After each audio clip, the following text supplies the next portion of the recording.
یہ 10 دن میری زندگی کے میں سمجھتا ہوں کہ قیمتی ترین دن تھے.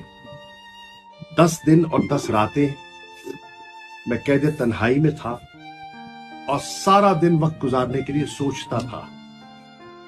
جتنا میرا مائنڈ مستقبل کی سیاست میں آج کلیئر ہے پچھلے 40 سالوں میں نہیں تھا. میرے سفر کو 40 سال مکمل ہو گئے. 1983 میں کیمبرج سے لوٹا اور آغاز ہوا اور آج 2023 ہے. پورے 40 سال ہو گئے. لیکن ان 10 راتوں اور 10 دنوں نے ذہن پلٹ دیا ہے. اور اگر میں کہوں کہ اللہ کے بعد اس حوصلے میں عمران خان کا ہاتھ اور ساتھ ہے تو یہ غلط نہ ہوگا. میں شاہ صاحب آپ کا، زلفی بخاری کا، آپ کے بزرگ واجد بخاری صاحب کا جو میرے دوست ہیں، میں شکریہ ادا کرنا چاہتا ہوں. جب میرے پاس میلے کپڑے تھے اور جوڑا بدلنے کو نہیں تھا تو آپ کی طرف سے 2 جوڑے ملے. شام کو بنیان دھوتا تھا، جراب دھوتا تھا اور پھر پہنتا تھا کہ مچھروں سے بچنے کے لیے. تو میں یہ یاد رہے گی. اور وہ 2 جوڑے میں بحیثیت سووینیر اپنے پاس رکھنا چاہتا ہوں. Thank you very much. اور آپ کا شکریہ ادا کروں گا. آپ ہمارے والد ہیں. الحمدللہ ابھی 9 دن سے زیادہ کی قید تنہائی کے بعد راجن پور جیل سے نکلا ہوں. اور میں آپ کو بتاؤں کہ اس پورے عرصے کے اندر جو چیز سب سے زیادہ جس سے میرا جو ہے دل گرم ہوا ہے وہ اپنے تحریک انصاف کے کارکنان کو دیکھ کر. جب وہاں سے ہم چلے ہیں خود اپنی مرضی سے اپنی آزادی کو چھوڑ کر ملک کے لیے قربانی دینے کے لیے وین کے اندر بیٹھے ہوئے 12 گھنٹے کا ہمارا سفر نہیں. پہلے تو وہاں پہ کوٹ لکھپت جیل کے اندر صبح کو جو نعرے بازی، کون بچائے گا پاکستان، ایسے لگ رہا تھا کہ کرکٹ اسٹیڈیم میں بیٹھے ہیں، جیل کی کوٹری میں نہیں باندھنا ہے. اس کے بعد 12 گھنٹے میرے ساتھ ہم کیدی وین میں راجن پور آئے جہاں پہ بیچ میں رکنے کا کوئی موقع نہیں، کھانے کو کچھ نہیں ملا. اس کے باوجود راجن پور جیل پہنچ کے بھی ان کے نعرے جو ہے وہ نہیں رکتے تھے.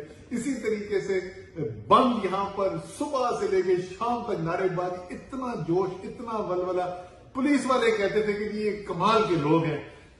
جس طریقے کے یہ کارکن ہیں اور عمران خان جیسا لیڈر ہو اور قوم جس طریقے سے ساتھ آگے کھڑی ہوگی ہے، اس ملک کی حقیقی آزادی کو اب کوئی روک ہی نہیں سکتا. جو مرضی کوشش کرنی ہے کر لو. یہ ملک حقیقی طور پر آزاد ہونے جا رہا ہے. یہ 22 کروڑ کا پاکستان بننے جا رہا ہے. یہاں پر بند کمروں کے فیصلے ختم ہونے جا رہے ہیں، عوام کے فیصلے ہونے جا رہے ہیں. السلام علیکم. آج ہمیں سارے جو جیل بھرو تحریک کے قیدی تھے، آج ہم سب کو رہائی ملی ہے الحمدللہ. میں پہلے تو سب کا شکریہ ادا کرنا چاہتا ہوں، سینئر لیڈرشپ کا اور جو ورکرز تھے، اور خاص طور پہ جو میرے ساتھ جو ورکرز تھے جو حافظ آباد میں ابھی بند ہیں اور ابھی راستے میں ہم انتظار کر رہے ہیں موٹر وے پہ اب ان کا، جو میرے ساتھ جن تکلیفیں اٹھائیں. یہ تحریک جو 8 دن کی تھی، 9 دن کی جو ہماری 8-9 دن کی جو ہماری قید تھی، ظاہری بات ہے قید ہوتی ہے، مشکل ہوتا ہے، لیکن وہ آسان بن جاتی ہے جب آپ جیسے بھائی بہن بزرگ ہمارے ساتھ دیتے ہیں. جو جیل کے باہر ہمارے ساتھ تھے، جو پروٹیسٹ کر رہے تھے، بڑی تعداد میں سرگودا جیل کے باہر پروٹیسٹ ہوا تھا، اور میں جو سب لوگوں نے شرکت کی تھی میں ان کو شکریہ ادا کرنا چاہتا ہوں. جو لوگ اپنی دعائیں، سلام اندر بھیجتے تھے، میں ان کا شکریہ ادا کرنا چاہتا ہوں. خاص طور پہ جو لوگ سوشل میڈیا اور میڈیا پہ ان نے یہ جو جنگ تھی وہ لڑی، ہمارے لیے سپورٹ کیا. میرے لیے پرسنلی میں ان کو شکریہ ادا کرنا چاہتا ہوں جنہوں نے میرے لیے اچھے الفاظ استعمال کیے. میں جتنا بھی بولوں ان کے لیے کم ہے. میں بہت ہی مشکور ہوں ان کا. اور خاص طور پہ سارے لوگ جن نے سپورٹ کیا اس میں، اور جو لوگوں کی محنت تھی کہ خان صاحب کو وہ نتائج دینا جو وہ چاہتے تھے. کہ پنجاب اور کے پی میں الیکشنز ہوں۔